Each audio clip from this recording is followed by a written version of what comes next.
warahmatullahi wabarakatuh. Kami dari kelompok 4 akan menyampaikan hasil dari jawaban atas pertanyaan-pertanyaan dari teman-teman semuanya. Sebelumnya, kami ucapkan terima kasih kepada dosen pengampu Bapak Dr. Amin Nurbaidi, SAG MPDI atas bimbingannya dan arahannya, dan semua kepada teman-teman yang telah bertanya kepada kami. Dan sebelumnya kami memohon maaf karena keterbatasan waktu, maka tidak bisa menjawab semua pertanyaan dari teman-teman semuanya. Kami akan menjawab 5 pertanyaan dari semua pertanyaan dari teman-teman. Yang pertama dari Navika Riza Ramadan dengan NIM 2022 10 10 50. Pertanyaannya adalah, apa hukumnya bagi orang yang tidak percaya dengan hari akhir?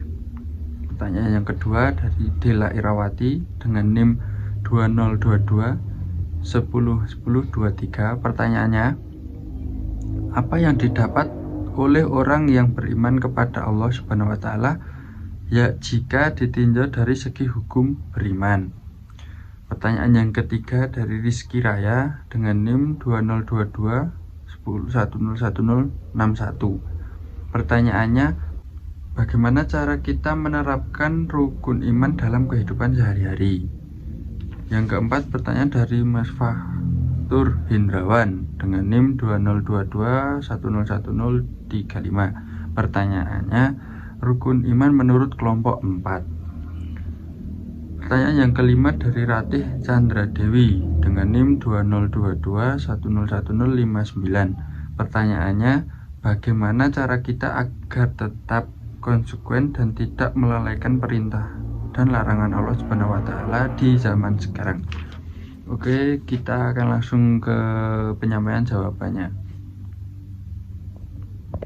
Saya Nabila dari kelompok 4 ingin melanjutkan pembukaan dari Mas Dani untuk menjawab pertanyaan dari Navika Riza Ramadan. Apa hukumnya bagi orang yang tidak percaya dengan hari akhir? Hukum bagi orang yang tidak mempercayai akan adanya hari akhir adalah haram serta dosa besar. Dan percaya kepada hari akhir hukumnya wajib bagi setiap muslim karena merupakan salah satu di antara 6 rukun iman. Beriman kepada hari akhir merupakan hal yang sangat penting dan paling mendasar dalam Islam. Manusia yang tidak meyakini adanya hari akhir akan mengakibatkan dirinya masuk ke dalam jurang yang menyengsarakan dirinya sendiri di akhirat kelak. Bahkan di antara rukun iman yang 6, iman kepada hari akhir dan hukum tidak percaya pada hari akhir adalah haram merupakan salah satu yang banyak dibicarakan di dalam ayat-ayat Makkiyah dan yang banyak didakwahkan oleh Rasulullah SAW di awal-awal masa kenabian beliau. Saya Monik dari kelompok 4 ingin melanjutkan menjawab pertanyaan dari Dela Irawati. Pertanyaannya, apa yang didapat oleh orang yang beriman kepada Allah Subhanahu wa taala jika ditinjau dari segi hukum beriman? Beriman kepada Allah adalah rukun iman yang pertama dan memang sudah semestinya 6 rukun iman wajib kita ketahui dan diamalkan dalam kehidupan kita sehari-hari. Bagi orang yang beriman kepada Allah Subhanahu wa taala akan mendapatkan pahala serta petunjuk dari Allah, sehingga harapannya apa yang dikerjakan oleh orang beriman tersebut merupakan sebagai macam perbuatan terpuji dan baik. Orang yang beriman diberi kemudahan dalam mewujudkan tujuan hidup, terutama bagi orang yang berpedoman kepada Al-Quran dan hadis. Maka dari itu orang yang beriman kepada Allah akan selalu dijauhkan dari perbuatan dosa dan dipermudah dalam menunaikan amal soleh. Hal ini membuat seseorang hamba dapat memiliki derajat surga yang tinggi dan pahala yang melimpah di sisi Allah Subhanahu wa taala. Oke, selanjutnya pertanyaan dari Rizky Raya, yaitu bagaimana cara kita menerapkan rukun iman dalam kehidupan sehari-hari. Rukun iman ialah dasar kepercayaan dalam Islam yang wajib diamalkan oleh orang yang beriman, apalagi dalam kehidupan sehari-hari.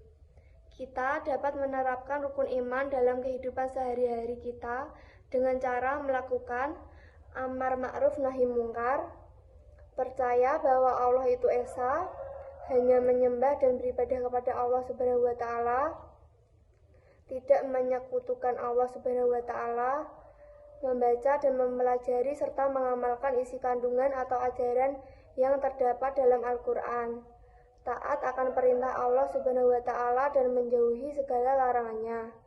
Percaya bahwa Allah Subhanahu wa taala adalah pencipta dari langit dan bumi ini serta segala isinya. Meneladani sikap malaikat dan nabi yang selalu taat beribadah kepada Allah dan mempersiapkan amal ibadah serta menjauhi dosa. Lanjutkan pertanyaan yang keempat ya. Pertanyaan dari Fatur Hendrawan. Pertanyaannya, rukun iman menurut kelompok 4. Rukun iman menurut kami ialah asas-asas di dalam agama Islam yang menjadi dasar pembentukan akidah. Asas-asas keimanan di dalam rukun iman berjumlah 6. Masing-masing meliputi keimanan kepada Allah, para nabi dan rasul, para malaikat, kitab-kitab Allah, hari kiamat, serta qada dan qadar. Rukun iman juga dasar kepercayaan dalam Islam yang wajib diamalkan oleh orang yang beriman. Dari kita sebagai umat Islam wajib mengimani rukun iman karena tidak akan sah iman seorang apabila ia tidak mengimani salah satu saja dari keenam rukun iman tersebut, terutama beriman kepada Allah Subhanahu wa taala, sang pencipta segala sesuatu di dunia ini.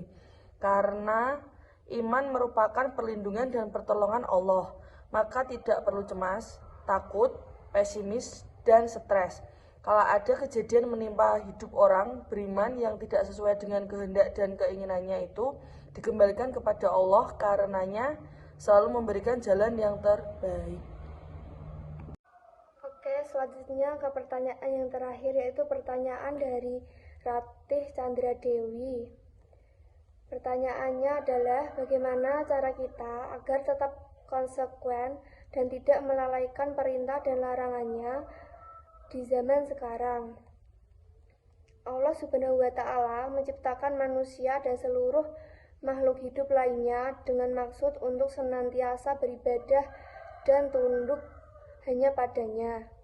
Namun, seringkali mereka yang mengaku sebagai hamba melalaikan ibadah-ibadah tersebut dan cenderung mengabaikan segala perintahnya dengan lebih mementingkan kehidupan duniawi. Hal ini bisa diakibatkan karena kemalasan, hawa nafsu, atau godaan syaitan yang menyebabkan seseorang bisa lalai akan kewajiban yang sesungguhnya. Yang dapat kita lakukan agar tetap konsekuen dan tidak melalaikan perintah dan larangan Allah Subhanahu wa taala di zaman sekarang adalah dengan cara kita harus menyadari bahwa kehidupan di dunia ini hanya sementara dan kehidupan akhiratlah yang kekal. Tekun beribadah kepada Allah, istiqomah terhadap niat dan tujuan kita, menunaikan perintah Allah dan menjauhi larangannya. Terima kasih kepada Mbak Nabila dan Mbak Monik yang telah menjawab dan membacakan hasil jawaban dari kelompok 4. Kami memohon maaf yang sebesar-besarnya jika jawaban yang kami sampaikan belum sesuai dengan yang diharapkan semua teman-teman, terutama untuk yang bertanya. Untuk itu kepada dosen pengampu Bapak Dr. Amin Nurbaidi, SAG MPDI, untuk berkenan menambahkan dan menguatkan jawaban kami. Sekian dari video kelompok kami. Wassalamualaikum warahmatullahi wabarakatuh.